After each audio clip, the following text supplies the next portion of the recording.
اعوذ باللہ من الشیطان الرجیم بسم اللہ الرحمن الرحیم رب اشرح لی صدری ویسر لی امری واحلل عقدۃ من لسانی یفقہوا قولی رب زدنی علما رب یسر ولا تعسر وتمم بالخیر وبک نستعین یا فتاح یا فتاح اللہم صلی علی سیدنا محمد وعلی آلہ سیدنا محمد وبارک وسلم۔ آج ہم انشاءاللہ العزیز سورہ بقرہ کی آیت نمبر 178 اور 179 کا ترجمہ اور تفسیر کریں گے۔ بسم اللہ الرحمن الرحیم۔ یا ایہا الذین آمنوا کتب علیکم القصاص فی القتل، اے ایمان والو فرض ہوا تم پر قصاص برابری کرنا مقتولوں میں۔ الحر بالحر، آزاد کے بدلے آزاد، والعبد بالعبد، اور غلام کے بدلے غلام، والانثى بالانثى، اور عورت کے بدلے عورت۔ فمن عفی له من اخیہ شیء فاتباع بالمعروف، پھر جس کو معاف کیا جائے اس کے بھائی کی طرف سے کچھ بھی تو تابعداری کرنی چاہیے موافق دستور کے۔ وَأَدَاءٌ إِلَيْهِ بِإِحْسَانٍ، اور ادا کرنا چاہیے اس کو خوبی کے ساتھ، اچھے طریقے کے ساتھ۔ ذَلِكَ تَخْفِيفٌ مِّن رَبِّكُمْ وَرَحْمَةٌ، یہ آسانی ہوئی تمہارے رب کی طرف سے اور مہربانی۔ فَمَنِ اعْتَدَىٰ بَعْدَ ذَلِكَ، پھر جو زیادتی کرے اس فیصلے کے بعد، فَلَهُ عَذَابٌ أَلِيمٌ، تو اس کے لیے ہی دردناک عذاب ہے۔ وَلَكُمْ فِي الْقِصَاصِ حَيَاةٌ يَا أُولِي الْأَلْبَابِ لَعَلَّكُمْ تَتَّقُونَ، اور تمہارے واسطے قصاص میں بڑی زندگی ہے اے عقل مندو، تاکہ تم بچتے رہو۔ اس سے پہلی آیات کی تفسیر میں آپ کو بتا چکی ہوں کہ ان آیات میں اجمالی طور پر نیکی اور خوبی کے اصول بتلائے گئے۔ آگے ان کی جزئی تفصیلات آئیں گی جن کو ابواب البر کہا جا سکتا ہے۔ آگے انہی ابواب البر کے کچھ احکام جزئیہ کا بیان ہوتا ہے جو ضرورت اور حالات اور واقعات کے تابع ہوئے۔ آیت میں ہے علیکم القصاص فی القتل، قصاص کے لفظی معنی مماثلت کے ہیں۔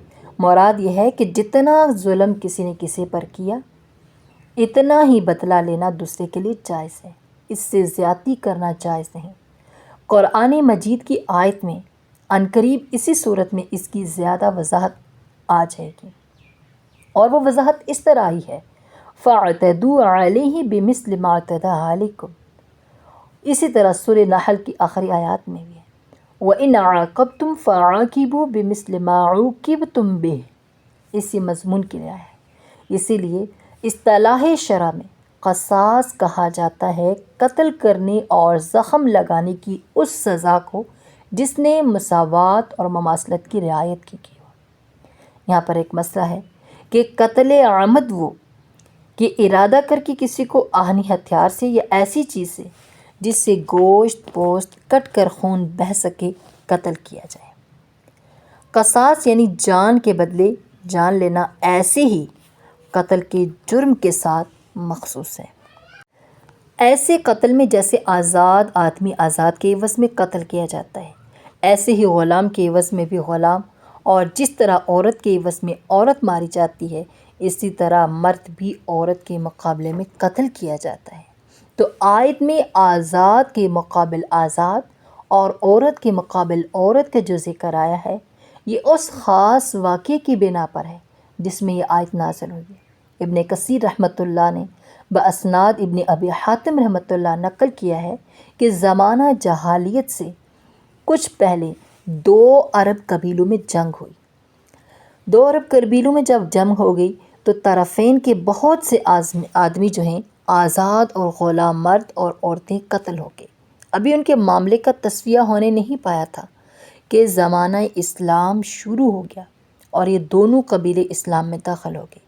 تو اسلام لانے کے بعد اپنے اپنے مقتولوں کا قصاص لینے کی گفتگو شروع ہوئی۔ تو ایک قبیلہ جو قوت اور شوکت والا تھا اس نے کہا ہم اس وقت تک راضی نہ ہوں گے جب تک ہمارے غلام کے بدلے میں تمہارا آزاد آدمی اور عورت کے بدلے میں مرد قتل نہ کیا جائے۔ تو قصاص کے متعلق اسلام کا عادلانہ قانون اور قصاص کی یہ مسائل ہیں کہ ان کی جاہلانہ اور ظالمانہ مطالبے کی تردید کرنے کے لیے آیت نازل ہوئی کہ الحر بالحر والعبد بالعبد والانثى بالانثى، جس کا حاصل ان کے مطالبے کو رد کرنا تھا کہ غلام کے بدلے آزاد کو اور عورت کے بدلے مرد کو قتل کیا جائے اگرچہ وہ قاتل نہ ہو۔ اسلام نے اپنا عادلانہ قانون یہ نافذ کر دیا کہ جس نے قتل کیا ہے وہی قصاص میں قتل کیا جائے۔ اگر عورت قاتل ہے تو کسی بے گناہ مرد کو اس کے مقابلے میں قتل کرنا، اسی طرح قاتل اگر غلام ہے تو اس کے بدلے میں کسی بے گناہ آزاد کو قتل کرنا ظلم عظیم ہے جو اسلام میں قطعاً برداشت نہیں کیا جا سکتا۔ تو اس سے معلوم ہوا کہ آیت کا حاصل اس کے سوا نہیں کہ جس نے قتل کیا ہے وہی قصاص میں قتل کیا جائے گا، عورت ہو یا غلام۔ قاتل عورت اور غلام کے بجائے بے گناہ مرد آزاد کو قتل کرنا جائز نہیں۔ تو آیت کا یہ مطلب ہرگز نہیں کہ عورت کو کوئی مرد قتل کر دے یا غلام کو کوئی آزاد قتل کر دے تو اس سے قصاص نہیں لیا جائے گا۔ قرآن مجید کی اسی آیت کے شروع میں القصاص فی القتل اس عموم کی واضح دلیل ہے، اور دوسری آیات میں اس سے بھی زیادہ وضاحت ہے، مثلا النفس بالنفس وغیرہ۔ تو اللہ پاک سے دعا کریں کہ اللہ رب العزت ہمیں جو سنا اس پہ عمل کی توفیق عطا فرمائے اور دوسروں تک پہنچانے کی توفیق اور ہمت عطا فرمائے۔